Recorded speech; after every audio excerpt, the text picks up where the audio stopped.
She vanished in the early morning hours and left the community gripped by fear. Picture this. In the early dawning hours of a December Saturday, in her quiet home on Beachville Estate in Athlone, a 58-year-old woman named Mirjana Pap slipped away without a trace. Neighbors and family awoke to panic, not the hum of a restless household, but the chilling silence of someone gone. Known to the Gardi and her loved ones as gentle familiar, she disappeared without a hint of where she'd go or why she'd flee. Family and local Gardi instantly sounded the alarm. By Saturday afternoon, the calm streets of Athlone were punctured by urgent appeals, dash cam footage, sightings, any clue to her path. With each passing hour, concern escalated. Mirjana was not the sort to wander or hide. The cold grip of dread tightened. Something was terribly wrong. Stay with me, this is just the beginning. A car on the move, a body not yet found, and time running out. As investigators scrambled to trace Mirjana's last known steps, one piece of evidence refused to be ignored: a silver Peugeot 207, license plate starting with 08G. It was seen leaving Athlone just before midday on that same Saturday. Gardi knew they weren't chasing shadows anymore, they were chasing wheels. Traffic cameras caught the vehicle exiting the N6 motorway at Junction 11, gliding through junctions 12 and 13, and then veering onto the R362 through Monksland. That journey took less than an hour, but in hindsight, it may have marked the final movements of a life about to be taken. The driver wasn't speeding. There was no reckless zigzagging, just cold precision, a route that appeared casual until it didn't. Gardi issued a plea to the public: check your dash cams. What seemed like an ordinary Saturday morning might hold the final clue. The car's trip was short, but the silence left in its wake was deafening. She wasn't lost, she was hidden. 2 days later, on Monday, the case took a brutal turn. In a stretch of rural land near Clonark, just 9 kilometers outside Athlone, a farmer spotted something that didn't belong. Nestled in the overgrown grass of a drainage ditch was a shape no one ever wants to see. It was Mirjana. Her body was found face down, partially concealed by tall winter weeds. No effort to bury her, just dumped discarded like an afterthought. Gardi sealed off the area immediately. Forensics moved in. A pathologist was rushed from Galway to examine the remains. The whispers in town turned to shock. What had begun as a missing persons report was now something else entirely. Something darker. This wasn't an accident. This wasn't a woman who wandered off. This was murder. The killer didn't need to break in. He already had a key. By Tuesday, Gardi had shifted focus back to where it all began: Mirjana's home on Beachville Estate. But this time, they weren't searching for a missing woman. They were searching for a killer's trail. 2 vehicles were seized, one of them the same silver Peugeot seen on the cameras. Inside the house, forensic teams combed every inch: floors, drains, walls. They weren't just looking for signs of struggle, they were looking for blood, fibers, DNA, anything that might say she didn't leave willingly. Neighbors reported seeing her son, Nebojsa, in the area that weekend.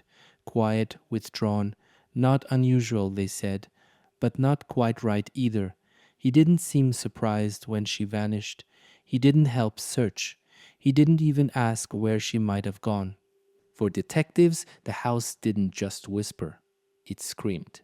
The killer hadn't broken a window, hadn't picked a lock. He'd walked right through the front door. He said nothing, but his movements spoke louder than words. As the evidence piled up, so did the suspicion. One name kept surfacing: Mirjana's 31-year-old son, Mirjana Pap. He wasn't a stranger to the investigation. In fact, he was right in the middle of it.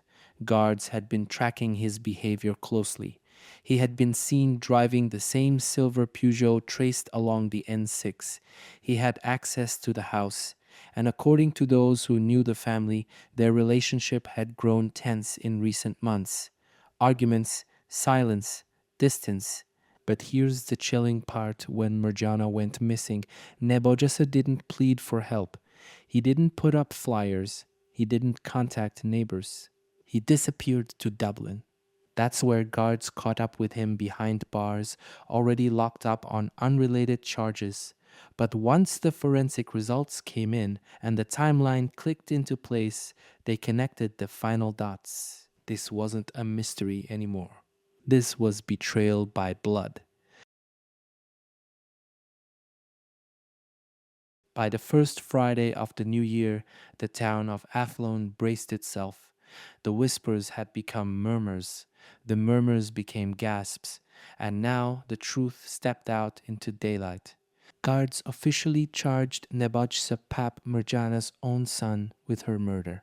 It wasn't just a legal decision, it was a reckoning. For the neighbors who watched him grow up, for the community that believed it was safe, for every parent who trusted blood would never turn cold. The charge was filed in Mullingar District Court. Nebojsa, pale and emotionless, was brought in under heavy guard.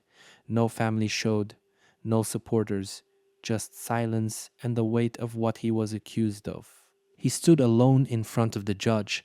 No plea was entered, no emotion betrayed. His voice barely rose above a whisper when confirming his name.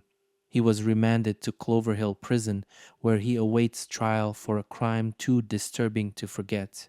Behind him, a mother lies buried, a quiet woman known for kindness, gone in a moment of calculated cruelty. And beside her memory now forever sits the echo of her son's footsteps, not toward home, but away from it. The case of Mirjana Pap isn't just about a murder. It's about trust broken at its deepest level. It's about how evil doesn't always knock. Sometimes it's already inside. Mirjana Pap's murder isn't just another tragic headline. It's a warning wrapped in reality, a reminder that violence doesn't always wear a mask or creep in through the shadows. Sometimes it sleeps under the same roof, eats at the same table, shares your last name. This case tore apart a family, but it also ripped open the illusion that things like this only happen to other people. They don't. They happen next door. They happen in quiet towns. They happen to kind women with loving hearts and strong routines. So here's what you can do. Watch carefully. If someone goes missing, speak up fast. Minutes matter. Trust your instincts. If something feels off, even inside your own family, it probably is. Support your community. Crimes like this don't just affect one household. They fracture entire neighborhoods. And most importantly, never look the other way.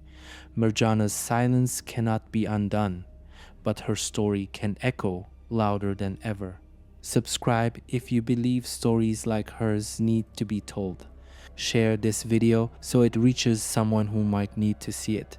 And remember, evil isn't always a stranger.